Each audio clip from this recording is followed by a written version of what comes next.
In this video, I will review and install the ICYBOX 867A, and we'll see if it's just the perfect accessory for your computer.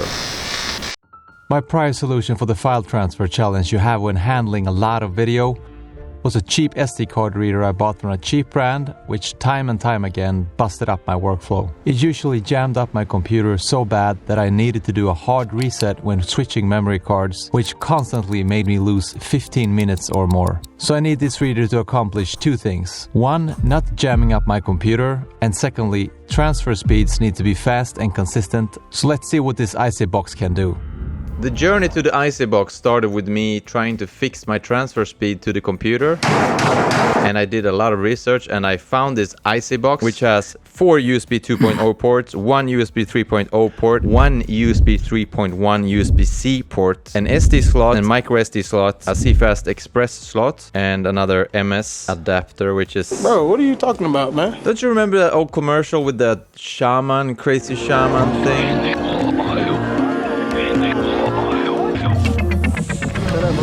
Also, you don't remember that commercial? No? Me neither. So that's Sony's defunct memory stick. They did compete with SD for about 10 years and then it defunct. Unboxing. It comes in a shiny paper carton. Pretty solid package. Not too many loose parts in there. Some foam inside, the product and its cables. They also send it with some welcome paper and a small manual. Assembly. But now I'm gonna try to put it in my computer and see how the transfer speeds will be.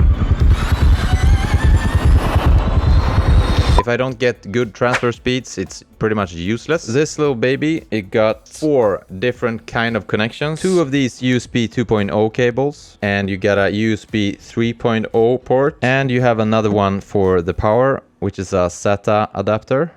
And finally, the quickest one, we have USB 3.1 slot here. You need to have this USB 3.1 slot on your motherboard. I've just looked up mine because when I found this product, I bought 2 of them. I bought the bigger one and I bought the smaller one with not as many ports on it. And both of these ports has the USB-C 3.1 connector to it. And you need to have 2 of those connectors on your motherboard in order for you to be able to use them.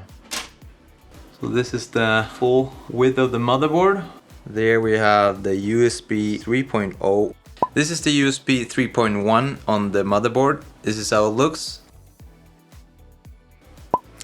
And there we have the USB 2.0. You can see that it says USB 2. Then you put in these 4 screws. And we put in the USB 3.0. And the USB 3.1, and we get the power, and then we just cross our fingers and hope that we haven't destroyed our computer. We have a blue light on the unit, so let's see what type of transfer speeds we will get here. I have a big map here. This is at 134 gigabytes and a lot of files. So for the first test, we're gonna use a Samsung T7, really good hard drive, and we're gonna use it into the USB-C 3.1 plug-in here. Recognizes it. I haven't installed any drivers or anything to it, so that's nice. Here we have the big folder. Let's just put it into our own hard drive. That is as quick as you could get this hard drive to work at. I will just fast forward this so we can see how stable it is through the whole transfer.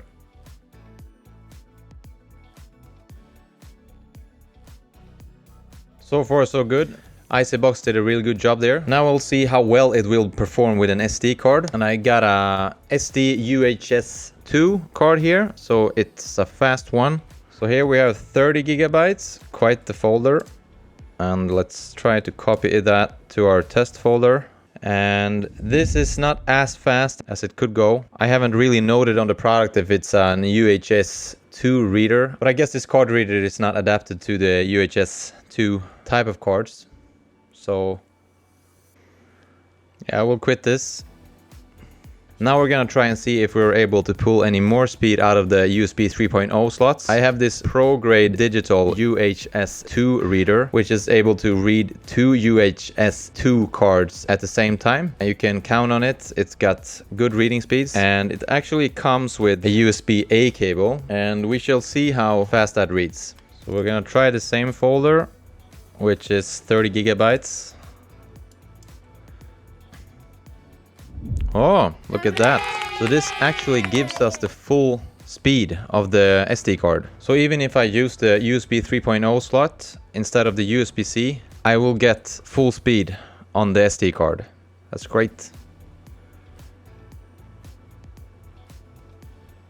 Next up, what I'm gonna try it out on the USB 2.0 slot and see if it's able to pull out the same speed on the USB 2.0. I would be surprised.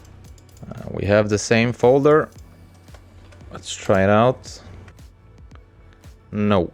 Here we have some slow speeds. Yeah, but that is to be expected.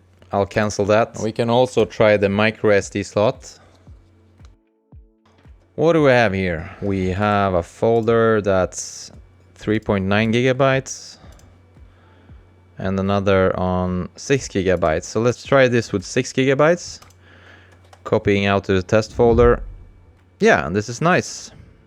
Now we have a micro SD card, an SD card, and a SSD disk connected to the unit, and we know what kind of speeds we would get out of every port standalone. Let's see how much everything on the same time will affect each of the reading speeds. So let's say if I'm on the SSD, copy a huge file onto the computer. We will have 700 megabits per second, which is great. And then we'll go on to our fastest memory card. We're gonna try to copy a really pretty big folder here on 25 gigabytes. It's a one file, and it still holds up good speeds.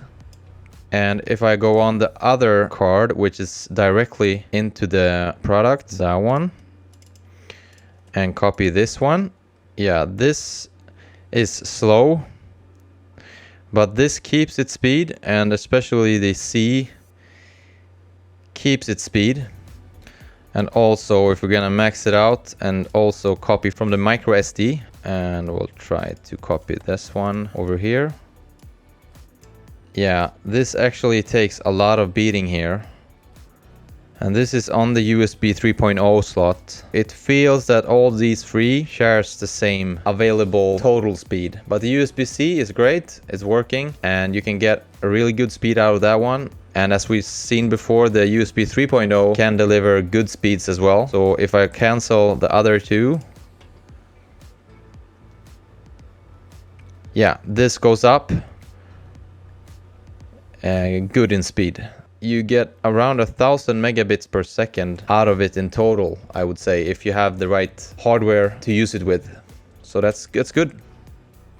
Memory card ejectability. This is a thing with like cheap SD card readers I've had experience with. It's that when you're gonna remove the SD card, it will make your whole computer crash, even if you try to eject it, which most of the times you can't. So you just have to pull the card and then your whole computer will crash. But that's a thing with lower end brands. It's gonna be exciting. Is it able to eject this SD card, or will it crash on me?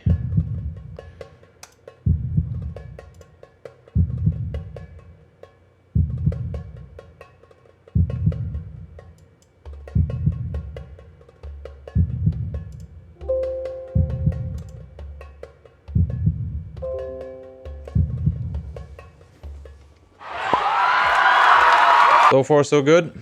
Pricing and quality. You can get these at around $30–40, so it's a very cheap product for the value and functions you're getting out of it. It works properly. It feels sturdy enough for it to be able to handle years of weathering. Quality-wise, it feels good. You have a nice metal finish on the product. I don't have any issues with the finish of the product. It feels good, looks good, and does what it says it does. So that's it for this video. Make sure you subscribe, and we'll see you in another video.